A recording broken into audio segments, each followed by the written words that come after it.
شروع اللہ کا نام لے کر جو بڑا مہربان نہایت رحم والا ہے۔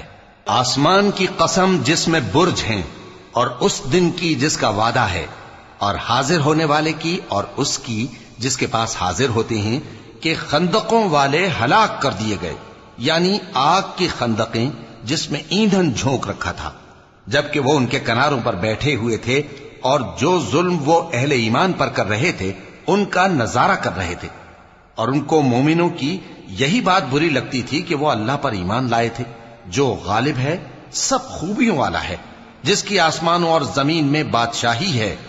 اور اللہ ہر چیز سے واقف ہے۔ جن لوگوں نے مومن مردوں اور مومن عورتوں کو تکلیفیں دیں اور توبہ نہ کی، ان کو دوزخ کا اور عذاب بھی ہوگا اور جلنے کا عذاب بھی، اور جو لوگ ایمان لائے اور نیک کام کرتے رہے ان کے لیے باغات ہیں جن کے نیچے نہریں بہ رہی ہیں، یہی بڑی کامیابی ہے۔ بے شک تمہارے پروردگار کی پکڑ بہت سخت ہے، وہی پہلی دفعہ پیدا کرتا ہے اور وہی دوبارہ زندہ کرے گا، اور وہ بخشنے والا ہے،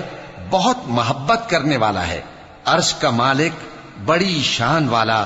جو چاہتا ہے سو کر ڈالتا ہے۔ بھلا تم کو لشکروں کا حال معلوم ہوا ہے، یعنی فرعون اور سمود کا؟ اصل بات یہ ہے کہ کافر مستقل جھٹلانے میں لگے ہیں، جبکہ اللہ بھی ان کو ہر طرف سے گھیرے ہوئے ہے۔ یہ کوئی معمولی کلام نہیں، بلکہ یہ قرآن عظیم الشان ہے، لوح محفوظ میں لکھا ہوا۔